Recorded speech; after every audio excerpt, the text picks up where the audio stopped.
Es imposible no emocionarse con esos cuentos, ¿cierto? Y con esos símbolos, y con ese guisante diferente, y con esas vainas que se presentan en ese recorrido, y con esos síntomas, es imposible no emocionarse con Paco, ¿cierto?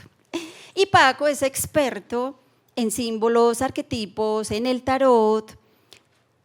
¿Y de dónde surgió la invitación para el tema concreto? De un fragmento que me encontré en una de las publicaciones de la revista Cuentoterapia y dice así: los cuentos los guarda nuestro caballito de mar en una gran biblioteca, ahí, dentro, muy dentro de nuestro cerebro, junto a las cosas importantes, en el pasillo del ser, en la estantería del yo, junto a los autores que resuelven los grandes problemas de la vida.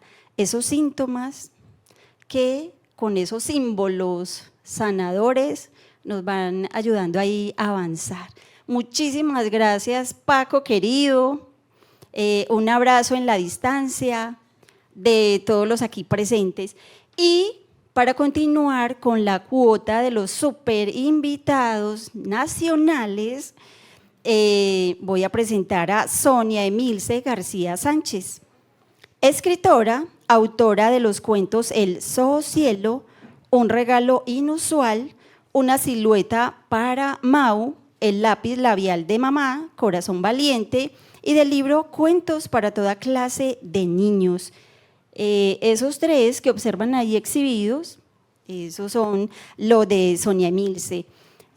También es autora de diversas antologías literarias y poesías, entre ellas la poesía titulada Preludio, ubicada entre las 100 elegidas para el concurso Casa de la Poesía Silva 2022.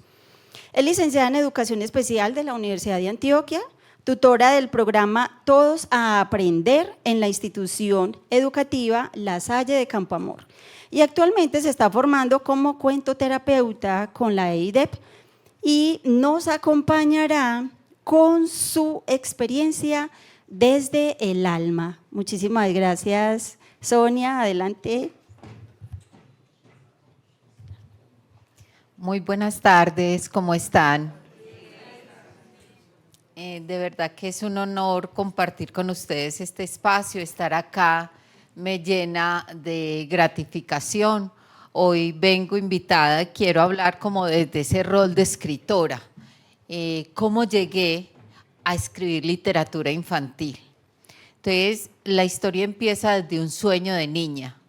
Cuando estaba pequeñita, la profesora de primero primaria montó una obra de teatro donde nosotras, un grupo de niñas, íbamos a representar a la Cenicienta. Cuando ella propone trabajar ese cuento y dramatizarlo, yo me empeliculé. Yo dije, yo voy a ser Cenicienta, o sea, yo me voy a robar ese papel protagónico y voy a lograr que mi maestra vea los dones que yo tengo, porque yo me soñaba siendo la Cenicienta. Llegó el momento de repartir los roles y lamentablemente fui una hermanastra.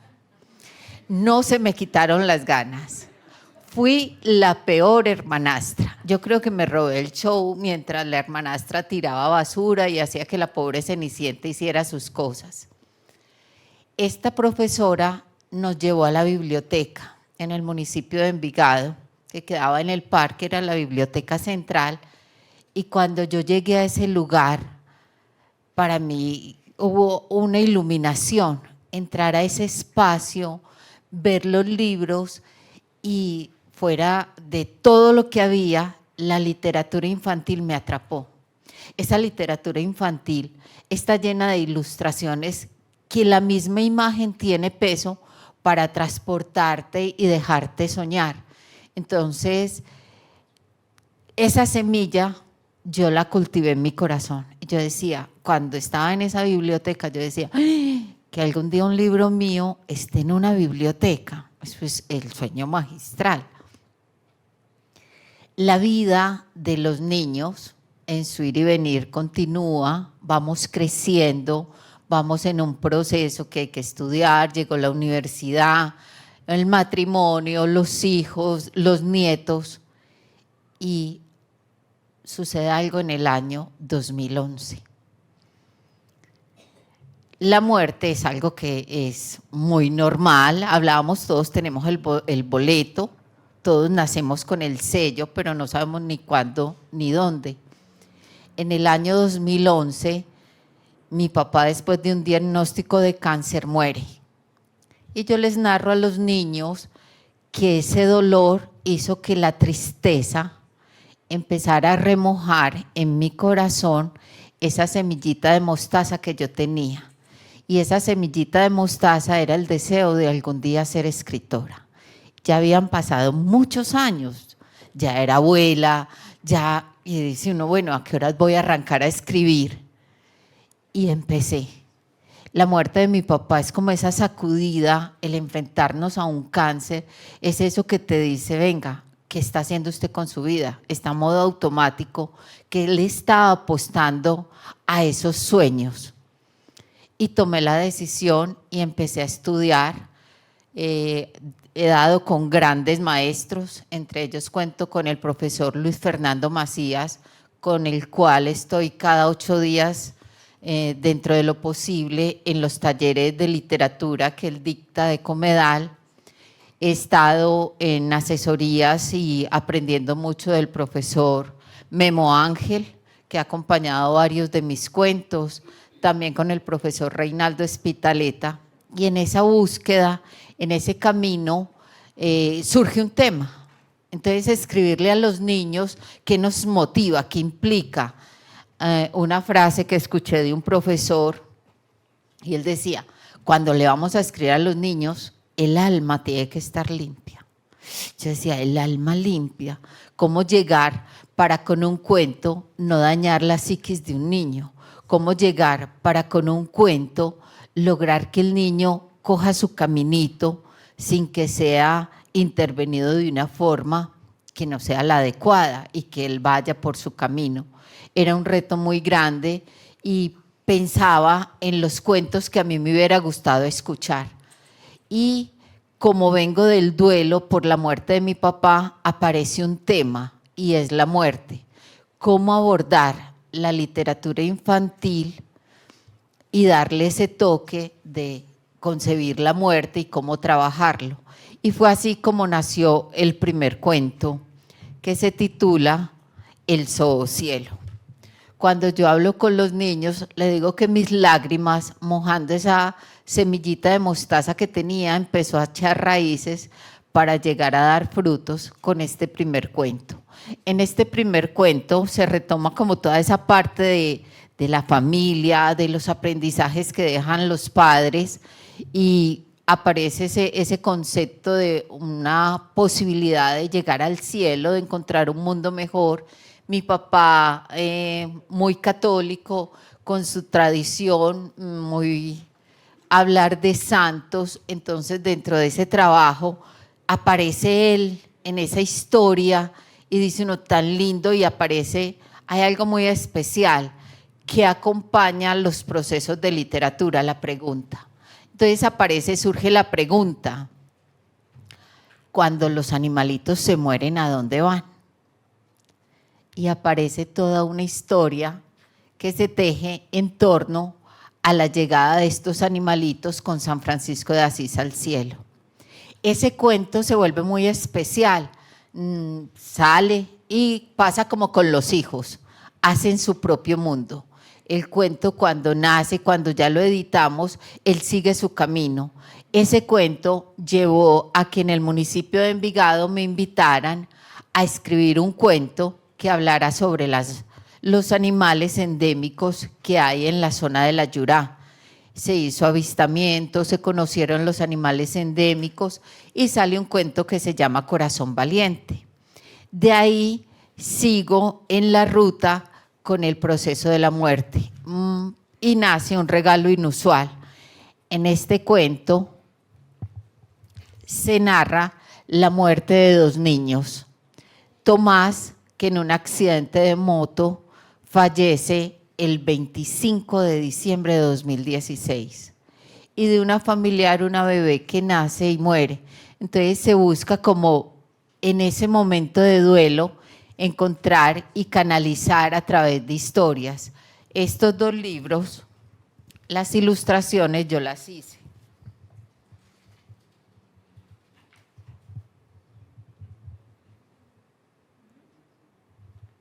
Este cuento tiene algo muy especial y es que en cada capítulo se narra lo que sucedía aquí en la tierra. Me voy a dar el permiso como para leer, que es corto, para que ustedes miren. Entonces son dos niños que llegan al cielo 25 de diciembre y en el capítulo 1 dice: camino al cielo. El llanto de tu hermana Paloma es el telón de fondo para la trágica noticia. Aquí está la foto de Tomás, su mamá y la hermana Paloma. Cuenta la mamá que ese 25 de diciembre, justo en el momento del accidente, Paloma, la bebé, empezó a llorar sin causa alguna. Media hora después llega la trágica noticia.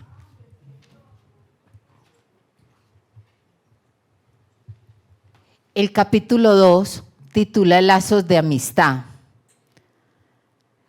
Todos alrededor, familia, amigos, cada uno es una voz de aliento, pero tú, mi amado hijo, ya no estás conmigo.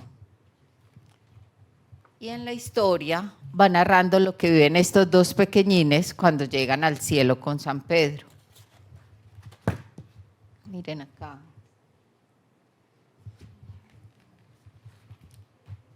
Capítulo número 3. El arte de enviar besos a la tierra. Clamé, reproché, pregunté. Y cada recuerdo, cada momento que juntos construimos, llenó mi corazón de amor infinito y alejó el frío de ausencia.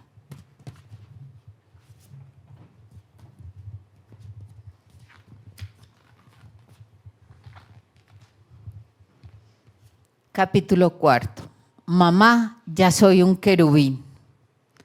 Amor de mis amores, hijo de mi alma, siento el batir de tus alas. Esto fue un cuento que se hace con todo el amor y se ha utilizado mucho para trabajar los procesos de duelo. Nos ha llevado como a reflexionar y hablar como de esos momentos tan difíciles.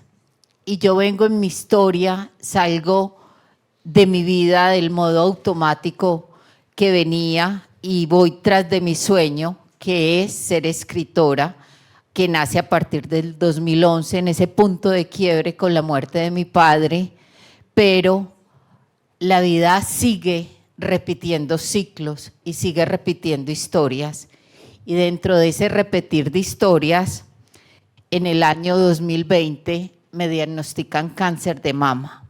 Es un momento que sacude porque vuelvo y viene la historia familiar, los antecedentes, y es decir, se repite la historia. Pero es una historia que hay que enfrentar, es una historia que hay que transformar y se hace un proceso sanador supremamente hermoso, con gratitud total, con mi familia, con gratitud total con los médicos que han acompañado este proceso, con todas las personas que tengo alrededor, y nace esta propuesta que se llama Desde el Alma. Desde el Alma tiene la misión de acompañar en forma individual a las personas que han tenido situaciones de trauma, que necesitan ir detrás de esas cicatrices, que necesitan reconstruir su historia de vida. Desde mi vocación como licenciada en educación especial, con mi trabajo como maestra de tantos años, comprendí que hay 4 habilidades que tenemos nosotros los seres humanos, 4 habilidades que a veces las vemos muy valoradas, pero que no les damos la dimensión que tienen, y es hablar, escuchar, leer y escribir. Con esas 4 funciones se hace un trabajo extraordinario. Y hay algo que aprendí en mi trasegar como escritora, y es lo que pienso, la idea que tengo, si la voy a plasmar y la voy a escribir, se transforma y se puede volver en realidad en muchas cosas, y no es lo mismo que la exprese en forma oral a que la plasme en forma escrita. Lo escrito implica un orden superior. No es lo mismo que yo le cuente una historia a una amiga, que yo le cuente un sentir y un dolor, a que yo me siente con mi cuaderno a hablar de la situación que estoy viviendo, porque eso implica que el cerebro tenga otros movimientos, que se disocie no solo de la situación personal, sino que vea otros puntos de vista, que pueda jugar con los personajes. Es lo que hacemos a veces los escritores, coger esos personajes y dejar que ellos jueguen con escenarios posibles. Entonces, esta propuesta busca eso, y siempre se llega a través de la pregunta detonante. ¿Y dónde está el detonante? En el pasado. Mucha gente dice, el pasado no se debe retomar, ya se fue, pero en cualquier trabajo terapéutico al pasado hay que volver. Y hay que volver con una pregunta, y hay que volver con un acompañamiento adecuado, y sale uno de allá renovado. La cuentoterapia es uno de esos caminos, nos permite llegar a eso. En este proceso se han hecho cosas hermosas y se vuelve uno testimonio de vida, se vuelve uno la persona que es capaz de mirar a los ojos al otro y, como lo titulo, desde el alma, tener una comunicación de alma con alma. Entonces, por lo regular son trabajos individuales donde se da el espacio de hacer un recorrido por la historia personal de cada uno y hacer esos procesos de sanación que tanto necesitamos. Las cicatrices hay que exhibirlas con orgullo, hay que reconocer lo que somos y lo que hemos vivido. ¿Para qué? Para mostrarle a nuestra descendencia, para mostrarle al mundo que nos estamos empoderando de nuestra historia, de nuestra vida. Les agradezco mucho este espacio. Muchas gracias.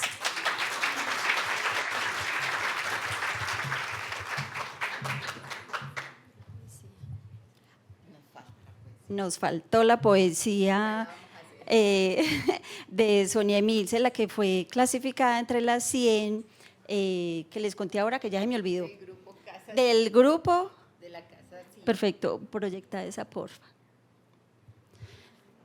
La poesía. Nos da un poquito como cuenta del duelo que se vive con esa transformación y esa metamorfosis que se vive a nivel interno.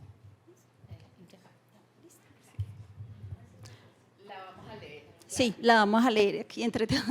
Lunes, entré al jardín, deshijé a la suculenta, arranqué el árbol de jade, nunca trajo suerte. La deshice del cactus, me deshice del cactus que en las noches era burlado por las musarañas. Flores, no había una sola. Martes, reciclé la biblioteca. El Quijote exhibió su lanza con premura. Ítaca me robó una lágrima. Frida, desde el muro, suspiró al ver que a la papelera solo fueron mis manuscritos.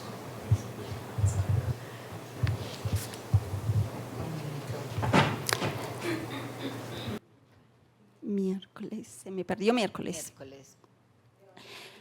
Abrí el closet oculto, tras la ropa negra estaba el viejo neceser. Lo abrí, allí atesoraba lo mejor de la vida, solo recuerdos, susurré. Jueves, en las paredes, fotos familiares.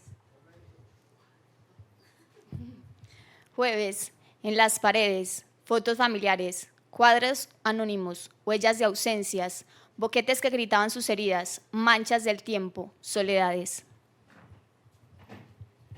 Viernes, entré en la cocina.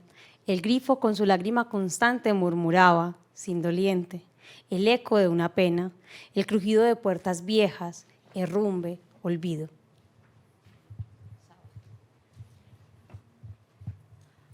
Sábado, rapé mi cabello, lavé mi cuerpo, lo sequé con la ternura anhelada, lo acaricié para compensar lo faltado. Del neceser saqué los tesoros, el vestido del ojalillo, ¿cierto? Ojalillo, la chalina de seda, el reloj de pulso, las argollas y nuestro poema. Mancillé mis labios y, mientras sonreía, en el espejo, a mi vieja imagen, dijimos al unísono, estoy lista. Domingo, las 100 flores blancas del vestido y la chalina crecieron. Embelesada las seguí, mas a la cita tan solo mi alma llegó. Intenté volver, pero lo impidieron raudas espinas abrazadas a mi cuerpo. Gracias.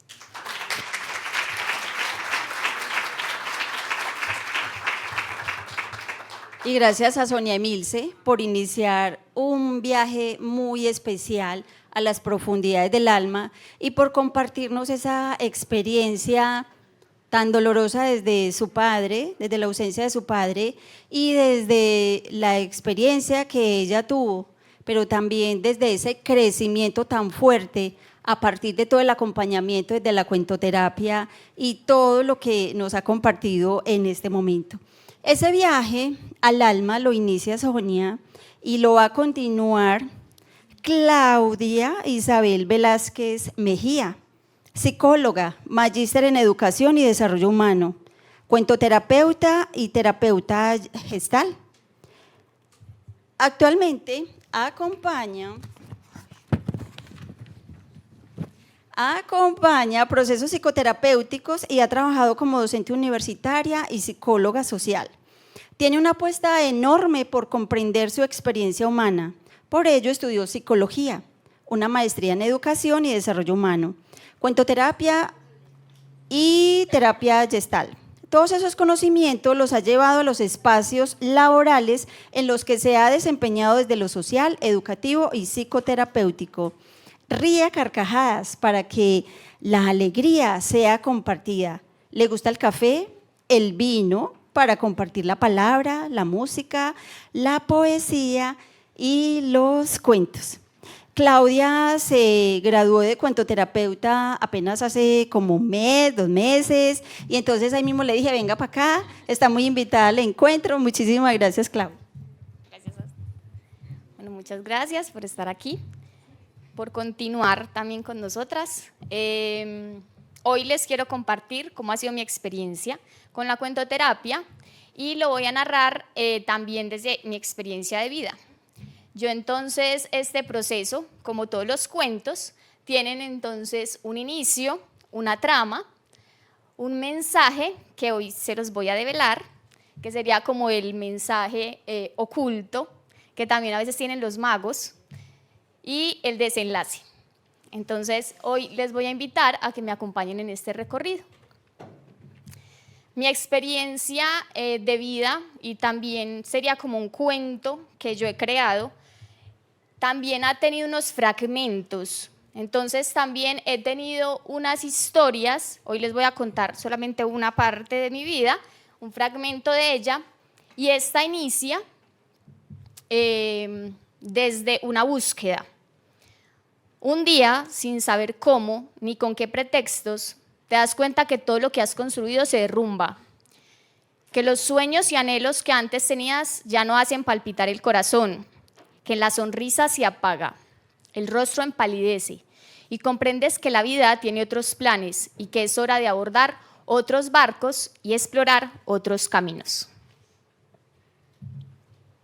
La búsqueda continúa. Y como si mi niña interior necesitara volver a creer, sentir y revivir los momentos de protección y felicidad, de aquellas noches en donde los cuentos infantiles recorrían las paredes de mi habitación, inicié con talleres de cuentoterapia, espacios donde existe la magia en presencia de magos, brujas, hadas, ogros, dragones, guerreros, princesas, príncipes y seres fantásticos. Fue en este proceso que realicé un acercamiento al análisis simbólico de los cuentos maravillosos como herramientas que contienen las leyes que rigen el universo. Entonces, en ese recorrido de mis preguntas existenciales, una de ellas era ¿quiénes somos y a qué venimos?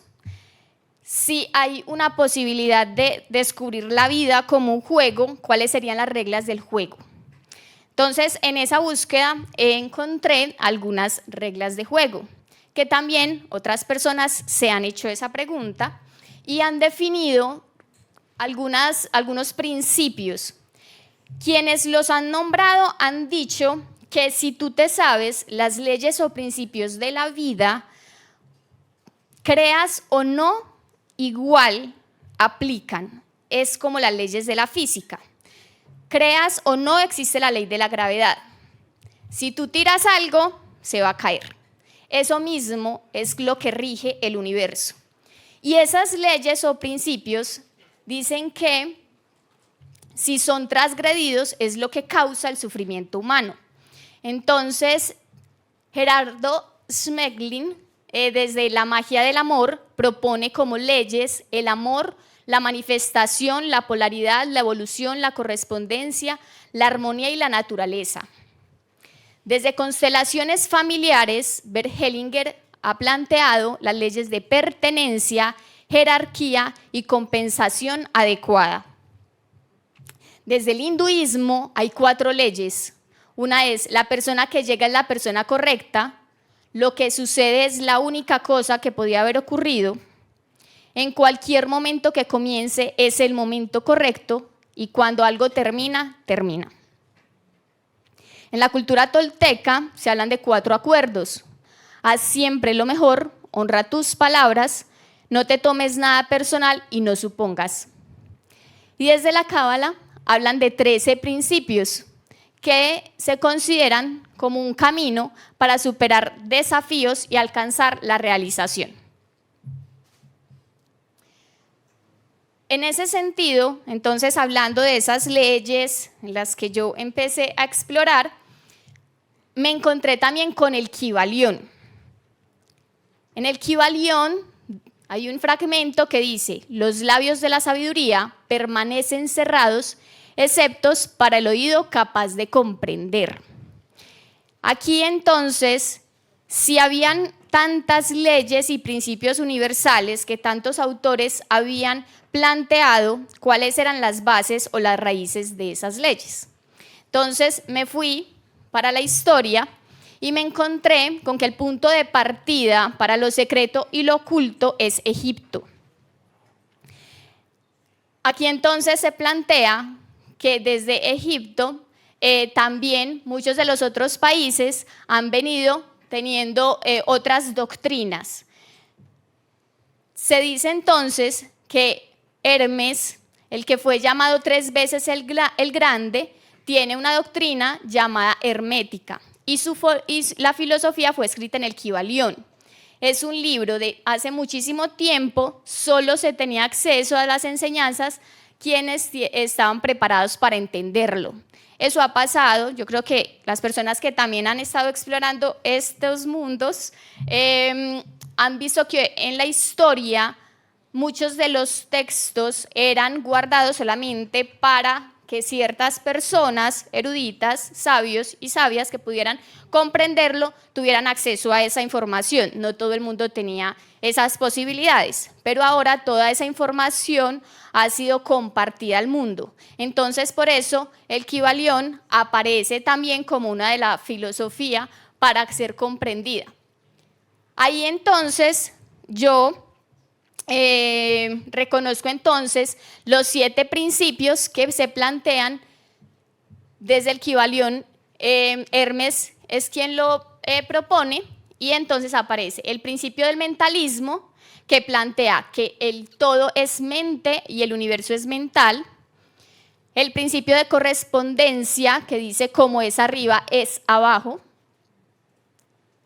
y como es abajo es arriba. El principio de vibración, nada está inmóvil, todo se mueve, todo vibra. El principio de polaridad, todo es doble, todo tiene 2 polos. El principio del ritmo, todo asciende y desciende, todo se mueve como un péndulo. El principio de causa y efecto, toda causa tiene su efecto, todo efecto tiene su causa. El principio de género, todo tiene su principio masculino y femenino. Entonces, aquí es donde yo empiezo a hacer la integración con todo el mundo de los cuentos. ¿Qué pasa en los cuentos? Todos los cuentos también tienen una estructura y hago la aclaración también que son los cuentos maravillosos. Todos estos cuentos que nosotros aquí hemos compartido son cuentos que nos permiten también, nos dan también información en relación a nuestra esencia humana. Y de igual forma también existen unos cuentos maravillosos que Vladimir Prop los define como relatos que suceden en una serie de acciones o funciones de personajes como elementos constantes y repetitivos. Es decir, que para que un cuento sea maravilloso debe tener esta estructura.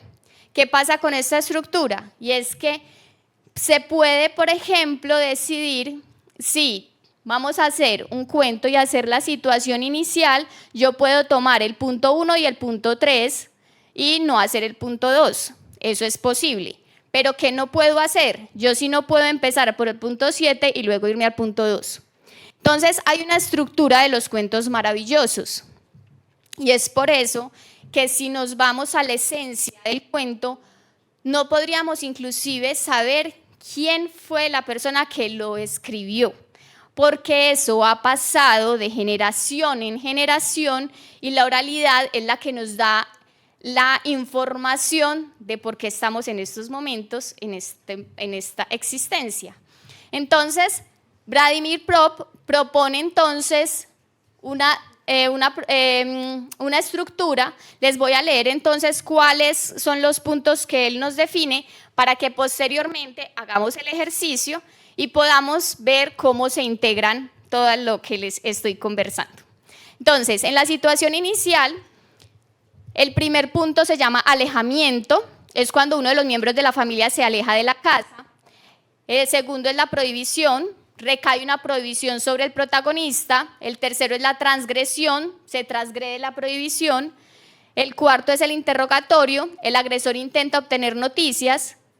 El quinto es información, el agresor recibe información sobre su víctima. El sexto es el engaño, el agresor intenta engañar a su víctima para apoderarse de ella o de sus bienes. El séptimo es la complicidad, la víctima se deja engañar y ayuda así a su enemigo a su pesar.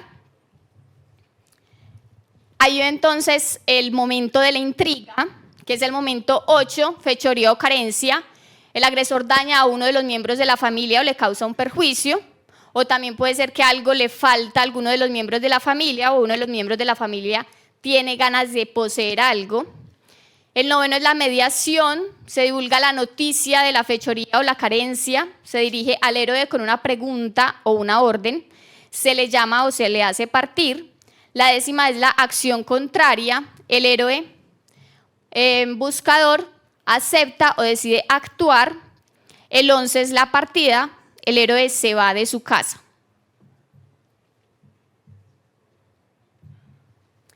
En la 12 está la función del donante, es cuando el héroe sufre una prueba o un ataque, un cuestionamiento que le prepara para la recepción de un objeto o de un auxiliar mágico.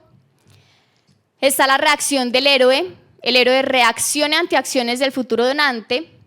La recepción del objeto mágico, el objeto mágico pasa a disposición del héroe. Está viaje con un guía, el héroe es transportado, conducido o llevado cerca del lugar donde se halla el objeto de su búsqueda. El combate, está el héroe y su agresor se enfrentan en un combate.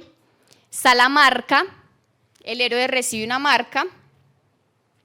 Y está la situación final, que es la conclusión o la culminación, y se da la victoria, el agresor es vencido.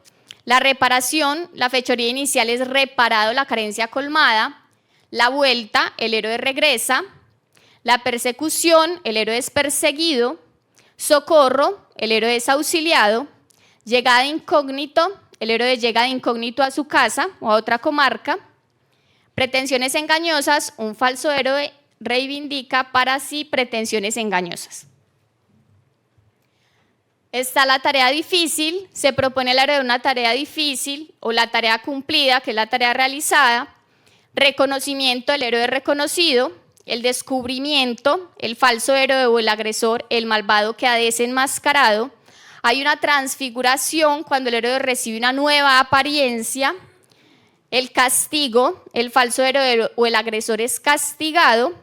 Y el matrimonio, que es el héroe se casa y asciende al trono. Entonces ahora les voy a nombrar ese mensaje que tendrían los cuentos en relación a las leyes universales.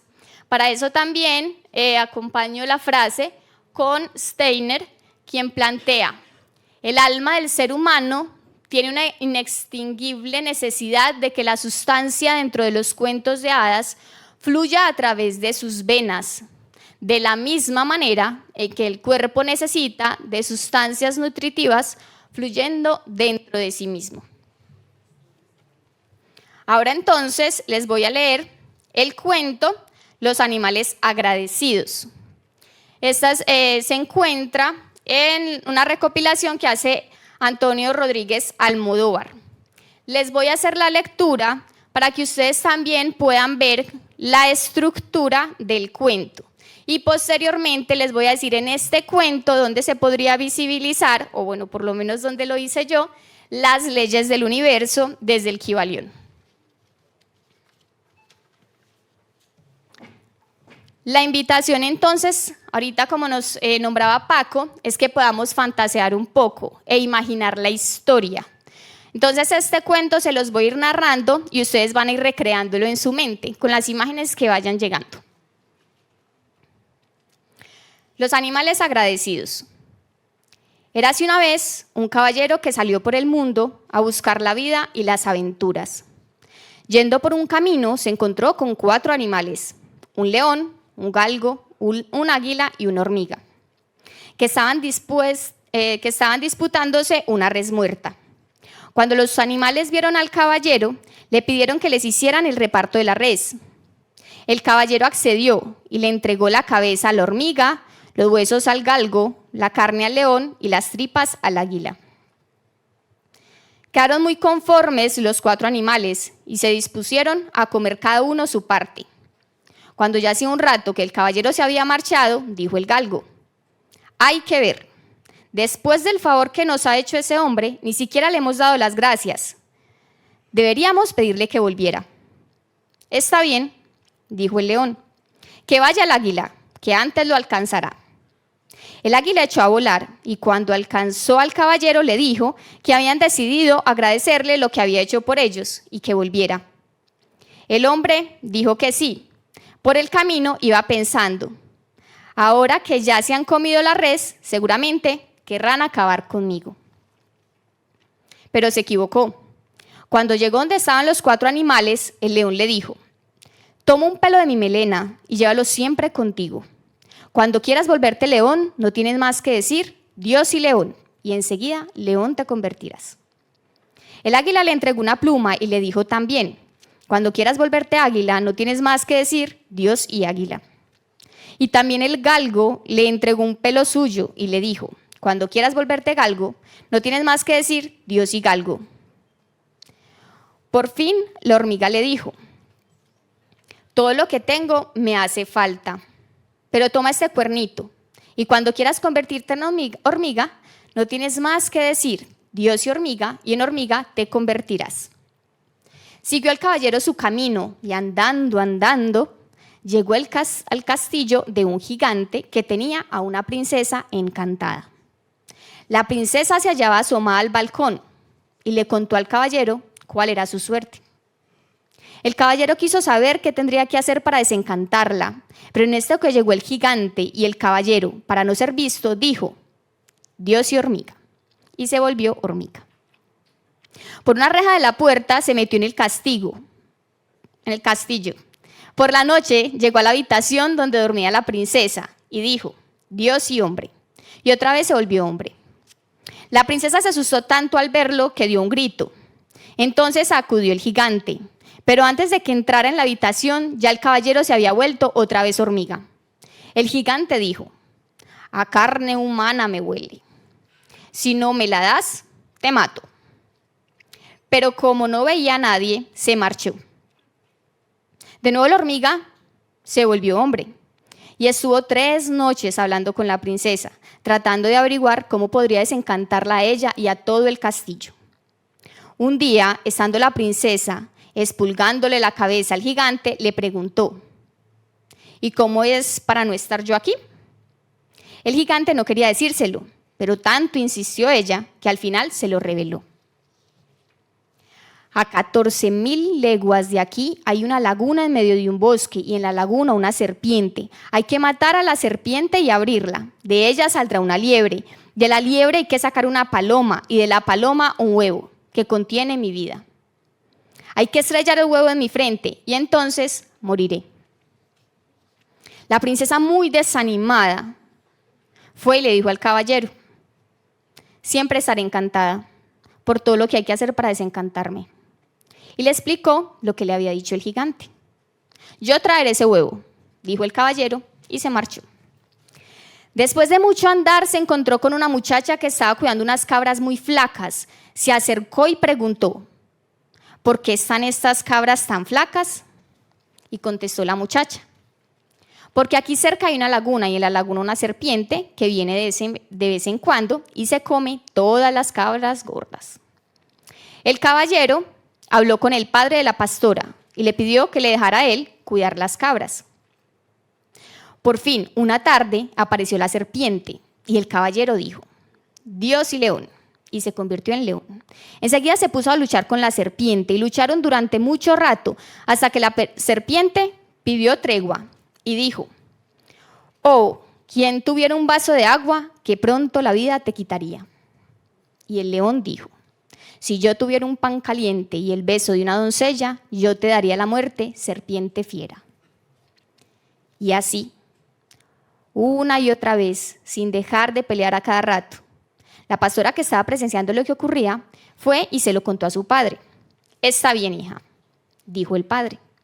Mañana, cuando estén peleando, le acercas a ese caballero un pan que acabaremos de cocer y le darás un beso. A ver si es verdad que puede con la serpiente. Así lo hizo la pastora. Cuando estaban peleando el león y la serpiente, se acercó ella por detrás y le metió al león un trozo de pan en la boca y le dio un beso. Inmediatamente el león mató a la serpiente. Cuando fueron al padre, éste le dijo: muy bien, ahora como mi hija te ha dado un beso, te casarás con ella. Pero el muchacho dijo que no podía ser de ninguna manera y se fue. Regresó a donde estaba la serpiente muerta y con un cuchillo la abrió por la mitad. Al momento salió una liebre que echó a correr, pero el muchacho dijo: Dios y galgo. Y se volvió galgo, que se puso a correr tras de la liebre hasta que la alcanzó y la mató. Dijo entonces: Dios y hombre, y otra vez se convirtió en hombre. Le rajó la barriga a la liebre y salió entonces una paloma que echó a volar. El caballero dijo: Dios y águila, y se convirtió en águila. Se puso a volar y enseguida alcanzó a la paloma. Se convirtió otra vez en hombre, abrió la paloma y le sacó un huevo que tenía dentro. El caballero regresó al castillo encantado. Se convirtió otra vez en hormiga. Llegó a la habitación de la princesa y le entregó el huevo. Al día siguiente, la princesa se puso a expulgarle la cabeza al gigante como si tal cosa, y cuando más descuidado estaba, ¡zas!, le estrelló el huevo en la frente y el gigante se murió. Al momento todo quedó desencantado. El castillo se convirtió en un palacio muy hermoso y la princesa y el caballero se casaron y vivieron felices y comieron perdices. Y a mí no me dieron porque no quisieron.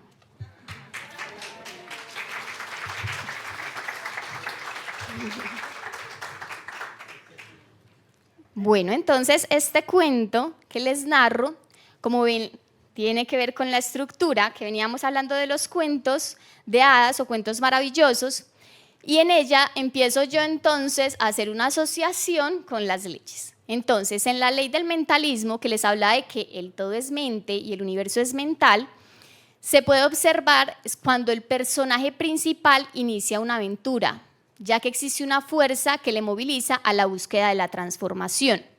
En este cuento que inicia, érase una vez un caballero que salió por el mundo a buscar la vida y las aventuras, nos muestra también una búsqueda de ese personaje principal por la unidad, por la unión sagrada, por la completud.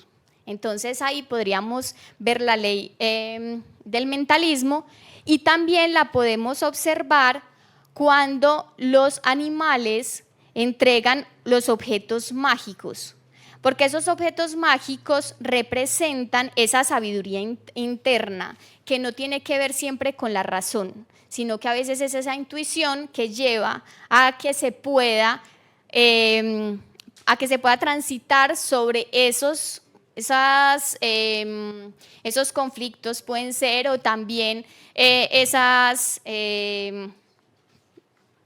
digamos, dificultades que podríamos tener en la vida, y es esa sabiduría interna que nos dan los elementos para poder transitar por ellos. Entonces, en este cuento se pueden ver en esos momentos, tanto por el impulso que siente el personaje para tener nuevas aventuras, y también cuando se logra conectar con su sabiduría interna, que está representada también en los animales, en lo que le dan, que es la entrega de ese objeto mágico, y se podría ver entonces desde esta ley. La otra entonces es la ley del ritmo. Todo asciende, desciende, todo se mueve como un péndulo. Acá entonces se puede observar en periodos de compensación en los que vive el personaje principal, como pasar de la inactividad a la actividad. Entonces, la ley del ritmo también entonces se puede observar cuando la princesa dice siempre estaré encantada. Ella pasó un tiempo en ese periodo de inactividad y llega el príncipe que de alguna forma, después les voy a contar ahí, digamos, el lugar de ese príncipe que llega donde ella, y ahí es como si ella también de forma interna buscara una autonomía, buscara una trascendencia.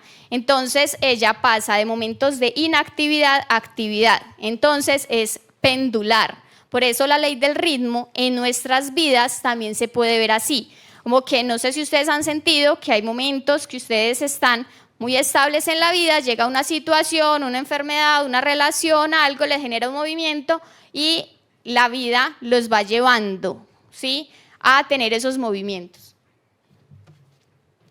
Está la ley de causa-efecto. Toda causa tiene su efecto, todo efecto tiene su causa. El personaje principal se enfrenta a una prueba como preparación para recibir un objeto mágico, ya que dependiendo de la acción que realice, el personaje principal se ve favorecido o no. En este cuento se ve cuando los animales le piden un favor al personaje principal y él de una forma bondadosa les responde, y lo que se genera, el efecto que genera es que le dan una entrega de esos objetos mágicos. Aquí se puede ver por la bondad de respuesta que tuvo en ese momento, y también se podría ver en el momento en el que el gigante recibe un castigo por sus acciones. Entonces acá, por ejemplo, cuando el gigante mantiene secuestrada, por así decirlo, o captada a la princesa, entonces él también recibe la muerte por ello. Entonces siempre hay un efecto sobre las acciones, ya sean desde la bondad o no. Entonces por eso ahí se podría ver esa ley. Está también la ley de la polaridad, todo es doble, todo tiene dos polos. Acá entonces en los cuentos maravillosos se observa cuando el héroe o heroína se cruza con diferentes personajes con características opuestas, dividiéndose en actantes positivos y actantes negativos. Entonces es como si pudiéramos los cuentos mostrarnos una misma esencia en dos personajes. Un ejemplo está la madrastra y la reina, bruja y hada, cuando están en los cuentos. En este específicamente se puede ver una polaridad y es la pastora con la princesa. La pastora puede representar el ánima o el arquetipo del ánima que no está integrada, y la princesa es el arquetipo del ánima que está en proceso de integración. También se puede ver en los centros emocional, instintivo y mental. Entonces también se puede ver, por ejemplo, el león representa las emociones calientes, serpiente, emociones frías, el galgo es la mente eficaz, la liebre es la mente dispersa, el águila es el instinto que ve a otros, la paloma es un instinto egoísta. Entonces se pueden observar esas polaridades en el cuento. Está la ley de correspondencia, como es arriba es abajo, como es abajo es arriba. En los cuentos maravillosos se observa porque nombramos que todo es una proyección. Entonces todo se manifiesta en el exterior con lo que vemos el mundo interior. Es por ello que los personajes hacen parte del mundo psíquico y se puede en los cuentos maravillosos hacer análisis intrapsíquico, que tiene que ver con el mundo interno, o interpsíquico, que tiene que ver en relación con otros y con otras. ¿Cómo se podría ver en este cuento? Yo podría decir que el análisis intrapsíquico es cuando la parte femenina emerge en la conciencia del hombre, porque todos tenemos la parte femenina y la parte masculina. Aquí en lo intrapsíquico entonces se ve cuando esa energía femenina es necesario ser integrada por el hombre, y también se puede ver cómo ese poder femenino puede integrar la fuerza del masculino. Eso es intrapsíquico. Y lo interpsíquico podríamos verlo si asociamos al gigante como un padre sobreprotector, o un joven que también está en una etapa de exploración sexual. Está entonces en la ley de vibración, que se habla de nada está inmóvil, todo se mueve, todo vibra. Entonces en los cuentos maravillosos es cuando también se ve una historia aparentemente tranquila y se presenta un cambio de rumbo, o cuando el héroe vive una transfiguración, cuando recibe una nueva apariencia que da cuenta de un proceso evolutivo. Entonces esta ley de vibración se puede entonces también observar cuando al principio ese caballero, que miren que también en los cuentos aparece el caballero que luego se vuelve príncipe, luego se vuelve rey. Entonces esas son las transfiguraciones. Acá cuando empieza a narrarse se habla de caballero, y empieza también en esa búsqueda de lo que le falta. Y también entonces aparece la transfiguración de esa princesa.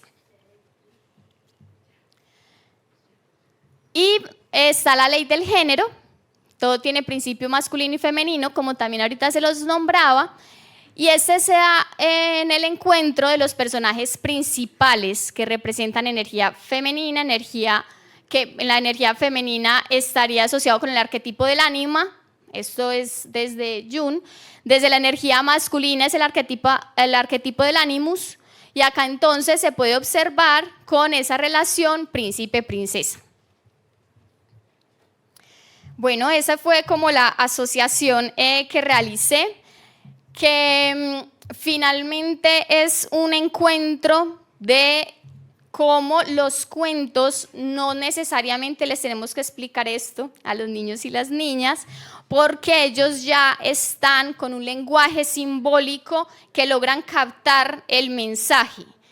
Somos los adultos y las adultas, cuando nos hemos desconectado mucho de ese niño y de esa niña, entonces que necesitamos generar una razón para poder comprender esto de una forma diferente. De igual forma, si leemos cualquier cuento, lo que vamos a hacer es crear unas imágenes, y esas imágenes nos van a dar el mensaje, y ese mensaje nosotros nos va a permitir seguir caminando y, como lo plantea ahorita Paco, inclusive salvarnos la vida. Y Y eso también, por eso nombro el desenlace como parte también de ese cuento en mi fragmento de vida. Y lo nombro de la siguiente forma: seguimos en ese transitar de la vida a la espera de nuevas aventuras que descubrir, nuevos cielos que contemplar, nuevos aromas que oler, nuevas formas que crear. Seguimos en la búsqueda para encontrarnos con nuestro ser, adentrándonos en los caminos desconocidos que nos trae la vida. Pero ahora, con los bolsillos llenos de historias y de objetos mágicos que nos permiten recordar el valor de cada batalla, para continuar actuando en este escenario donde cada uno de los protagonistas de su propio cuento de hadas. Muchas gracias.